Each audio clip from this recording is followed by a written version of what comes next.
God grant me the serenity to accept the things I cannot change, courage to change the things I can, and the wisdom to know the difference. I think that's the secret to life, right? Yep. And one of the ways that I work cognitively with people, hello, and welcome to Two Therapists, One Couch, where two therapists talk about the skills and tools that we use with clients every day. And today we're talking about anxiety, where it comes from, what's normal anxiety, what's acceptable, what's unacceptable, and how you know the difference, and then how we actually work with clients to help them work with their anxiety and I don't know if it's harness and channel, but somehow use it or get it to a place where it's usable so that it's helpful. Hello, Janine. Hey, Courtney. Welcome to anxiety. Do you ever have anxiety about things? I had anxiety right before we started recording, but generally I'm not a super anxious person. Are you? Do you tend towards anxiety? Oh, yeah, absolutely. Okay. So do you see a lot of anxiety? I mean, I've been seeing a lot of anxiety more and more. I don't know, over the course of the time that I've been being a therapist, I think I've really seen a lot more anxiety show up or people presenting with anxiety at least. Has it been worse since COVID for you? People cite COVID a lot. They're like, I think it's more of Yeah. a point in time. Like they go, Mhm. before COVID, after COVID, kind of like Jesus, Yeah. before and after. But Right. I think, yes, but the people that do it pretty much are like really young adults, like 19, 20, 21, Mhm. 22, more so than, Mhm. the older folks who they don't really point at COVID as a particular source of anxiety. But I think if you're Okay. in that developmental phase, you're going to lose some of the opportunities to be social. And gosh, I was talking to somebody the other day and they were talking about how when they were dating, the stress of being around other people and when people had young kids, they're like, oh, well, it interfered with my relationship with my parents because we couldn't come over and they had to wash their hands and scrub the groceries and wear the masks because everybody was on edge because you're just going to kill grandma. Yeah, there's that. There was the first responders or the nurses and the medical professionals. They seem to, have some anxiety from COVID still, but that was a really hard time for them being in the hospitals and then having anxiety there, what they're going to catch, but then what they're going to bring home to their families. So I've experienced some of that in session. When it first started, we didn't know what it was, and some of that anxiety lingers. But I think that's a good point. I think, yeah, the younger generation, they didn't have a lot of opportunity to, so that probably did lead to depression and anxiety for them. I would say I've always been an anxious person, overperform, overfunction. That's just been part of my life. So learning about it and being aware of it was kind of the first step for me. Oh, I'm an anxious person. This isn't how everyone else is. And then trying to figure out, okay, what are some tools and things for me? And I think that's also helped as a therapist to bring that to bear with my clients and help them, like we were talking earlier, right? When they bring in like, oh, I'm on social media all the time and we connect that with anxiety, it's like, well, stop that. don't Yeah, right. don't look at so much social media. Right. Like time yourself and say, don't doom scroll. Don't look at Mhm. all the political stuff. There's nothing you can do about it. So let's start there. Let's figure out how we can do some of those things. But I I know we're think going to talk about. I think there are two things with the social media. One Mhm. is, what they're seeing, right? It's like everybody's having a good time and I'm not, right? Everyone's out with someone else and I'm not, or I'm not as good as them. Or even oh man, the world's going to fall apart because you're seeing all these terrible things that are happening everywhere. There's that.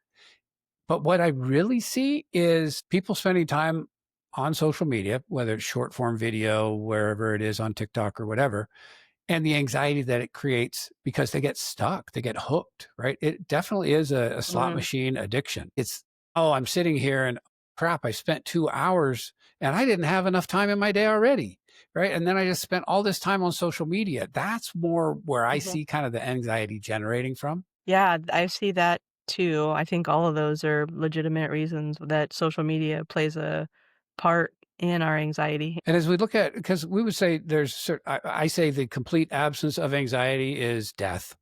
So we can't completely get rid of anxiety, but I think Right. there are, a few indicators that your anxiety is becoming problematic. I think Mhm. if it affects your sleep, right? Like a lot of people have a hard time getting to sleep because it's the first time in their day they've closed their eyes and not been looking at a screen or talking to somebody or something like that. And so their mind just runs like crazy. I think that people avoiding things in the future that, that they're putting off. And I think that heightens anxiety. And I think that future ambiguity, right? It's like, if I don't kind of know where I'm going or what I'm doing, it Mhm. creates a level of anxiety that I think can cause people clinical problems.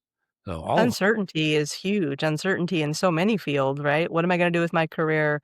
What's gonna happen with this promotion in my career? What's gonna happen with my education? What's gonna happen? Am I gonna get sick, and what's gonna happen there? It's so many things Mhm. about uncertainty and ambiguity for sure. So, it's like we have the same. Probably do. One of the things that I think is a critical piece is when you're experiencing anxiety, there are some basics to take care of, right? Like I always say, we have two superpowers, sleep and exercise. And if we can't get enough sleep, I don't know what I can do with someone, right? I mean, if you're getting 2, 3, 4 hours of sleep a night, it's like, Mhm. well, don't talk to me, go sleep. Right. I mean, but a lot of times the anxiety is getting in the way. Right. Right. So, sleep is a wonderful treatment of anxiety. Mm. Also, another contributor is alcohol. Right. If you're drinking, sure, it helps you get to sleep, but it doesn't help you stay asleep. And it increases cortisol the next day, which is the stress response. Yep. So I think those are some basics that I think everybody needs to look at if you're going to try to manage your anxiety. Are there any things that you feel like are the basic in addition, or did I do it perfectly? Oh, you did it so perfectly. No, Oh, I thank you. think one question that I had for you though is if that is the thing that you see the most is sleep, what are the interventions? What do you suggest or what Mhm. advice do you give when it's a sleep thing and your mind is racing? Yeah. Now these are from the sleep experts, and number one, I would say is you got to dim the lights in the house for 2 hours ahead, stop the Mhm, screens at least an hour ahead, no phones at least an hour ahead of bedtime, kind of making a calm environment so you can easily transition from awake to sleep. The other thing is I want you to give yourself an opportunity to sleep 8 hours. Ideally, we're getting between 6.5 and 8.5, somewhere in there of mhm, sleep that's restorative. Paradoxically, though, a lot of people are tracking their sleep now, and that's a source of anxiety. Oh, I didn't get enough sleep. I'm like, yeah, but how do you feel? Right? Let's talk about how you feel. right. Right? Yeah. They're like, but I didn't. I'm not getting good sleep. So when people have a hard time starting to get to sleep, I mean, we have good medication for that. Right? We can do that and get people to sleep, Mhm, but that doesn't help them get back to sleep. So any current anxieties, I say keep a pad of paper beside your bed, and if something pops up that you because I think anxiety is our way of keeping the wheel spinning so we don't lose track of things that we should pay attention to in the future. And so if you can get it out of your brain and onto a piece of paper, at least you can stress about it later, right? That you don't have to keep running it mhm, through your head. I think our brain has to decrease by 3 degrees in order for us to fall asleep.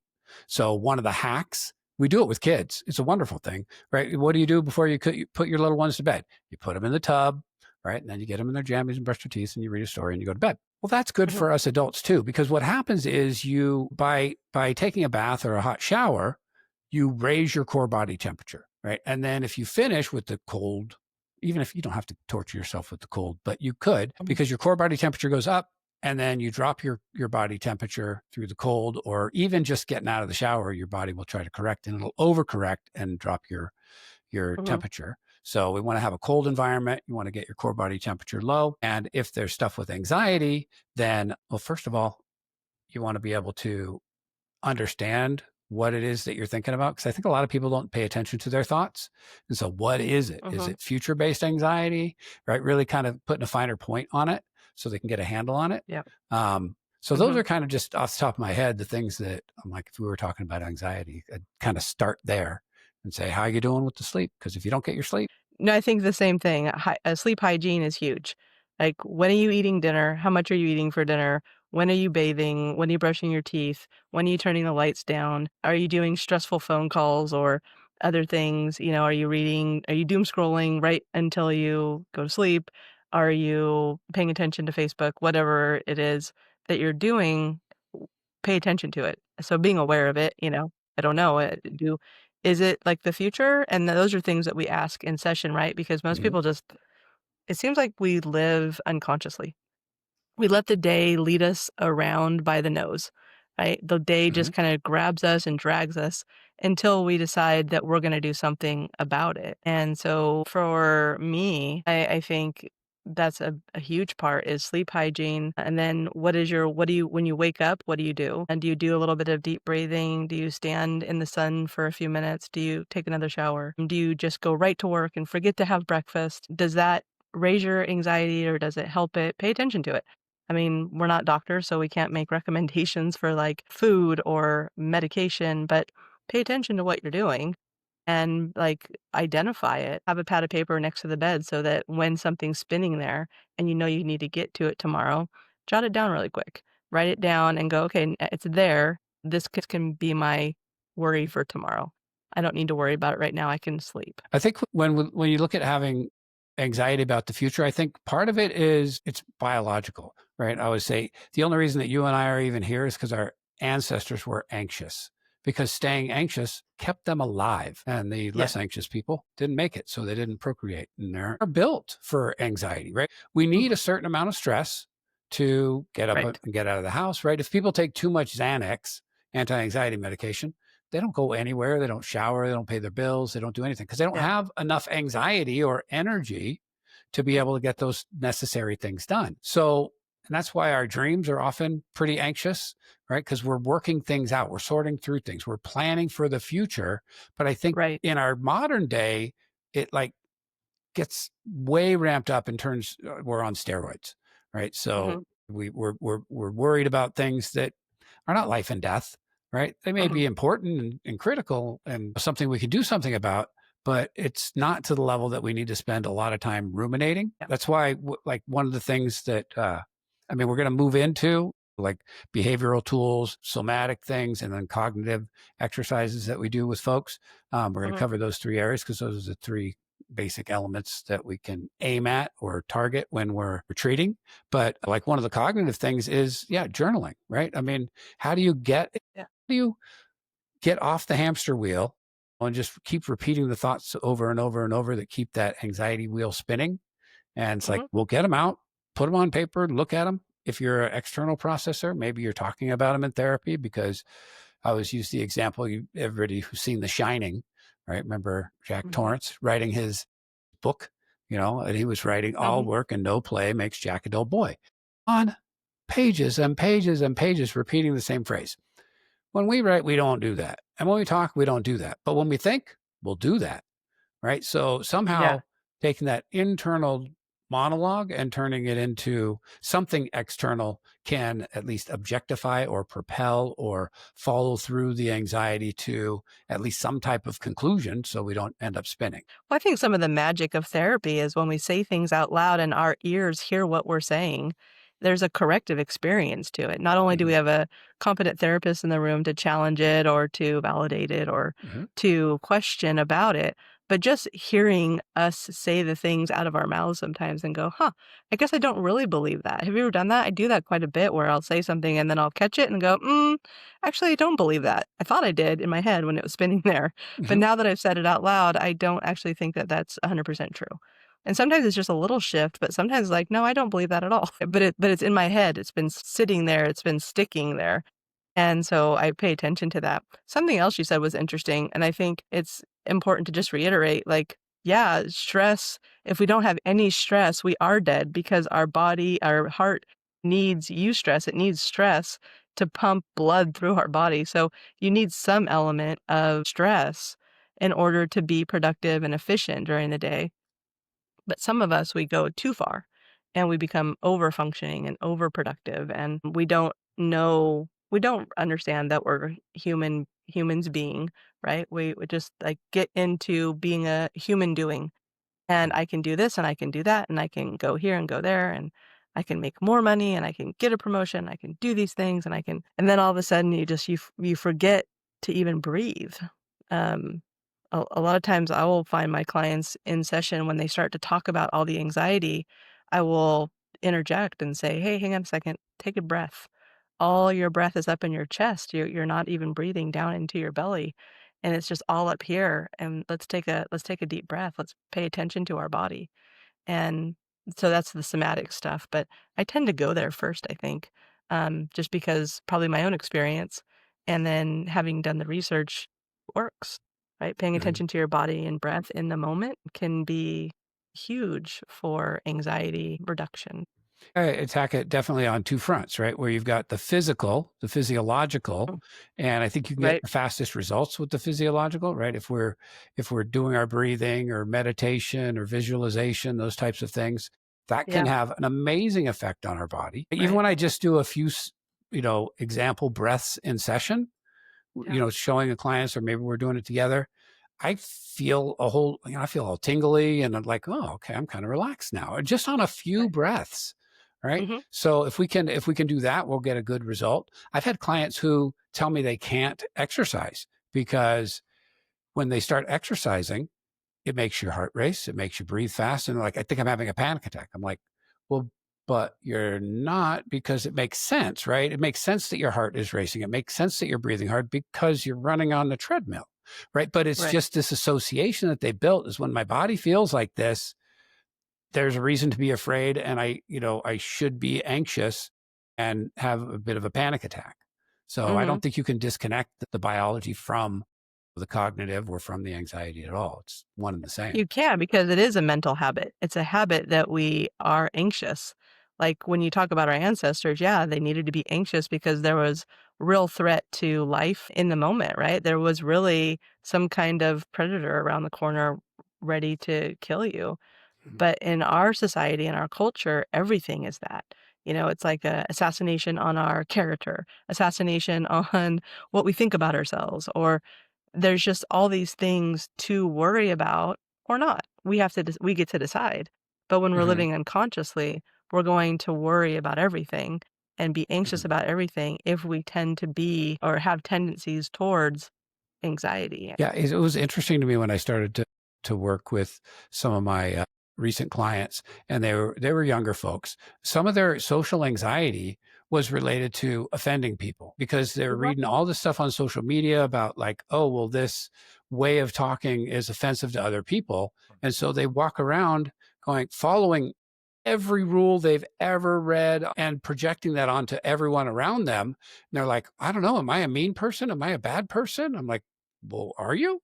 I'm like, no, but people might get hurt by whatever I might accidentally say.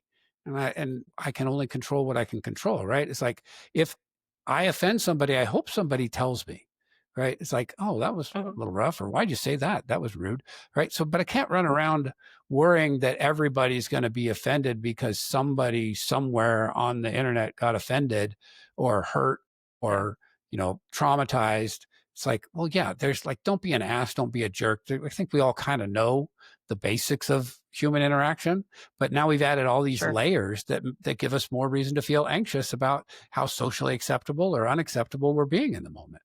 Controlling what we can control and not trying to control what we can't control. And I think that's where the differentiation is. Right, so that's that serenity prayer, right? That's helpful for us to know. Hmm. It's like there are things that we can change, so let's do that. Let's spend our energy and our effort on the things that we can change, and then let's figure out what we can't change, and then just accept it, right? Like, figure out how to accept it. Obviously, it's not easy, but paying attention to it, because 'cause I'll do that with clients quite a bit with anxiety. I'll have them write all the list of everything that they're anxious about, everything you're worried about, write it all down. Then take that piece of paper, set it to the side, and then take another piece of paper and draw a line down the center of the page. Things that I can change, things that I can't on the other side, right? And Yeah. then take the whole list and start breaking it up. So what can you control? What can't you control? An example, like not too long ago, was a job interview, like a job interview that was gonna be a big job for a client, and they were, anxious about it, they were worried about it. It's like, well, but you can't control whether you get that job or not, and that was what they were worried about, so we broke it up into, like, what we can. You can control what you wear to the interview. You can control, like, how you research and study for the interview and understand the company and understand what role you would play. What else can you control in that situation? What can't you control? And as we do that, our list gets smaller, but it gets more specific. Then it's like, well, I can control that. And then we know that task-oriented coping is the best thing that we can do for anxiety in certain circumstances. There's emotional coping, not as helpful, but task-oriented coping is. Based in literature, that's the best approach to dealing with your anxiety. So what can we control? What can't we control? If we're only looking at the big things like whether I get this job or not, you can't control it, right? You're Mhm. just going to be anxious about it. And then there's no magic worry dust that Mhm. is going to give you what you want when you use anxiety to just worry about things. And the same's true like when folks are dating, right? Like, well, I can't control whether this person likes me, right? I mean, Mhm, that's totally out of my control, but I control what we talk about, where we go, how I mhm, present. But mhm. aside from that, if you've done your best, either it's, they're going to hire you or they're going to match with you or they're not, right? I mean, takes two. Right. It's a big dynamic. So God grant me the serenity to accept the things I cannot change, courage to change the things I can, and the wisdom to know the difference. I think that's the secret to life. Yeah. Right. And one of the ways that I work cognitively with people, there's an exercise called the worry tree. And a lot of times I just talk about it. They don't necessarily do it. Or I might have them do it in between sessions or whatever. But a worry tree is just a decision tree. It's like, right. Okay. So it's Mhm, if yes, go here, if no, go there. Right. And so it's like, all right, mhm, let's take the worry. Right. Is there something I can do about it right now or in the near future? Yes. Okay. What are those things? Right.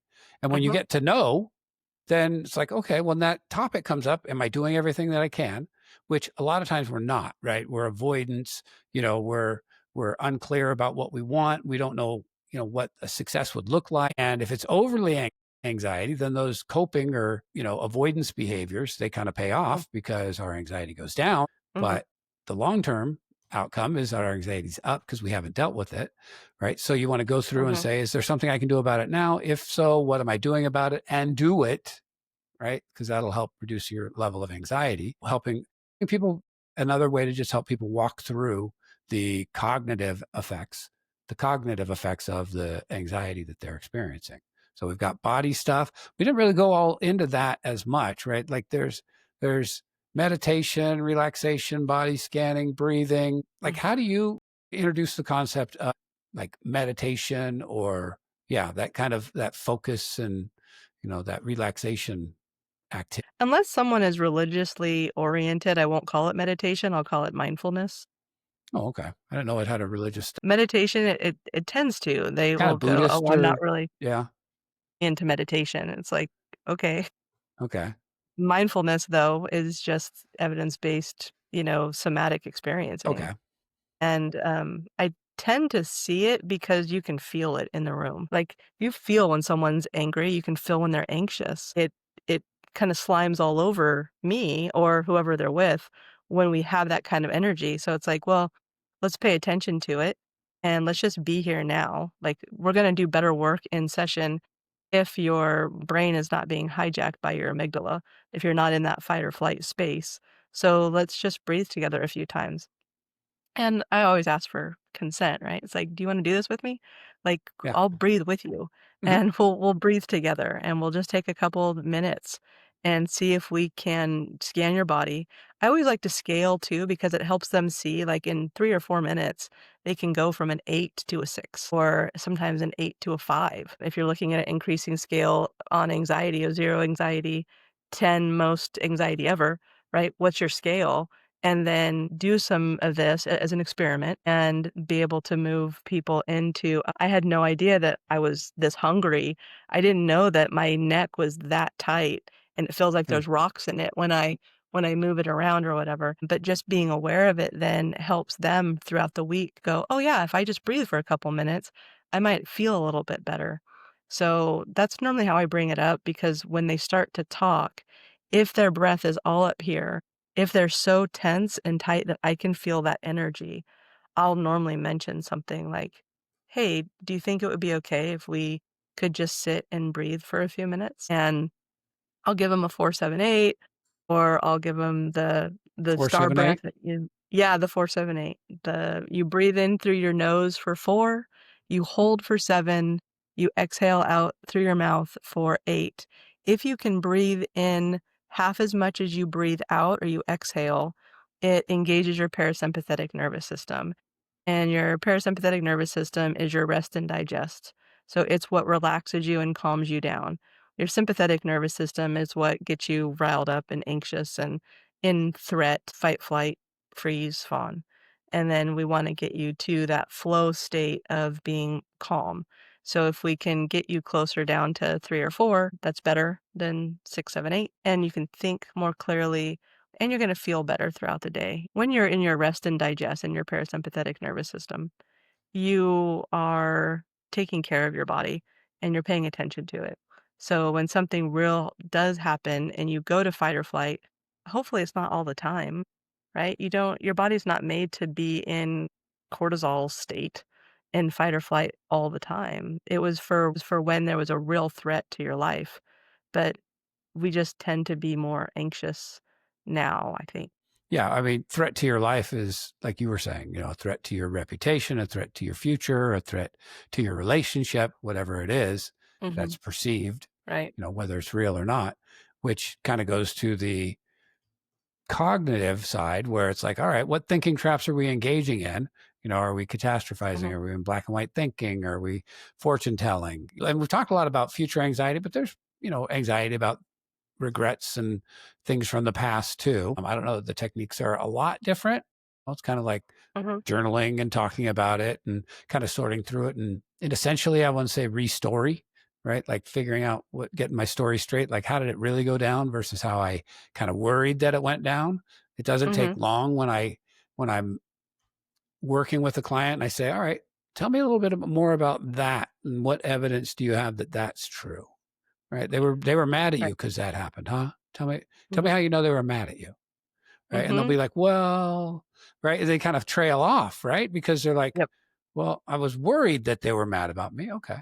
But do you have other things that, like, we have another model in the ego states that we work with, right? Where that going from that critical voice to that discerning or wise voice is the difference between I'm criticizing myself for things from the past until Mhm. I can learn what I needed to learn, which I think a lot of times we have dreams or ruminations about things from the past because it feels Mhm. unresolved and maybe we haven't learned or haven't solidified what we need to learn so that we can avoid that type of problem in the future, right? It's not like anxiety is just attacking us and has no purpose. Sometimes Mhm. it does, but most of the time, I would say there's a reason to it, right? We want to anticipate what's coming so we can be ready for it, or we want to resolve what we did in the past so we don't repeat those mistakes. Mhm. But a lot of times we're just over functioning or overdoing it, either about the past or the future. So Mhm. grounding it into like, well, let's look at the evidence. Let's break it down into not just your projection onto other people, but what you actually know, Right. and then figure out what we need to Mhm. learn. And then that's all cognitive behavioral stuff, going to a place in your mind that's not necessarily it doesn't have evidence for it, but sometimes we have to sit in a room together and figure out, like, what is the evidence? If you were the judge wearing the robe and having the gavel, right, what's the evidence? So one of the things that I'm curious about, because we were talking about it before we started recording today, is Mhm. the metacognition. Like, I don't know, Yeah, metacognitive what is therapy, that? kind of playing with it a little bit right now, and it's kind of fun because it separates you out from your anxieties. And let's say you have a family dynamic where your brothers, your sisters, your cousins, they're upset with you about something and there's just dysfunction in the family. You're the black sheep maybe or something like that. And when you think about it, it makes you anxious all the time because you're in the middle of it. So it's like visualizing. So this is the intervention. Okay, let's visualize that problem, that anxiety. Let's visualize it as a turbulent sea, right? When you visualize it, you're in the middle of it. Okay. It's a big mess. There's white water and waves crashing on top of each other. That's what your problem is. It's this ocean, right? But you're in it, right? I want you to take yourself out of it. Can you visualize yourself instead of in it on the beach and with your feet planted firmly in the sand? Wiggle your toes. Now you're grounded and you're safe and you can see your troubles, but you're not inside of them anymore. And so you're like, it's kind of a diffusion technique almost, where you can now see the problem, but you're not in the middle of it. And if you're not in the middle of it, if you're grounded on the sand, if you're there and you're okay, you're not adrift in that turbulent sea, now there's a whole bunch of opportunities for you, right? What can I do about this? Can I throw some life jackets to the other people in the sea? Can I just stand there with a towel around me and be okay? but it's a visualization of trying to separate yourself out from the anxiety. And if you can wiggle your toes and be grounded in the beach, right, in the sand area, and see your problems, you are diffusing yourself from the anxiety so that you're not ungrounded, right? Like if you're in the sea with them, you are adrift. You are just with the waves and it's a mess. And I've had really good success with people being able to separate themselves out from it and not even realizing that they were in the sea too. They were Mhm. in the problem and separating themselves out from it and then looking at it from a distance, not as much anxiety now. I grew up near the beach, and we would go body surfing all the time. And sometimes you'd Yeah. come to the shore and you'd go, waves aren't that big today. So I don't even know if I'm going to be able to body surf at all. And I would go out in the waves. And as I got out there, I'm like, oh, these waves are big, right? Because the height of the wave starts at my shoulders, right? But from the outside, you Yeah. go, well, it's, whatever, 3 or 4 feet. Well, yeah, but when your head is 1 foot high and the wave is 3 times as big as your head, that's scary, right? So that Hmm. perspective that you get from that standing on the shore, waves probably look a lot smaller, right? They're not going to drown you from the shore. No, not at all. And you can then evaluate the situation differently because you're safe. Mm. Yeah, it's almost like you make them their own therapist, really, because that's why we can, right? Because we're not involved in it. We're not, it's a luxury position, I would say, is helping someone with their anxiety because they're in it, right? And we have the Hmm. opportunity to be outside of it and hopefully through that type of metacognition exercise and bring them to being outside of it to be more observers than drowning participants in their anxiety, Right. then they can Yeah. kind of be their own evaluator. You say that we teach them to be their own therapists, and we should, right? Because what is the goal of therapy is to not need therapy anymore, Yeah, get out of until therapy. down the road you need more. Yeah, I always think my goal, and the way I explain it to clients is my goal is together we will develop the tools or recipe or equation that helps you in your unique situation to manage you and your anxiety or stress or whatever we're talking about.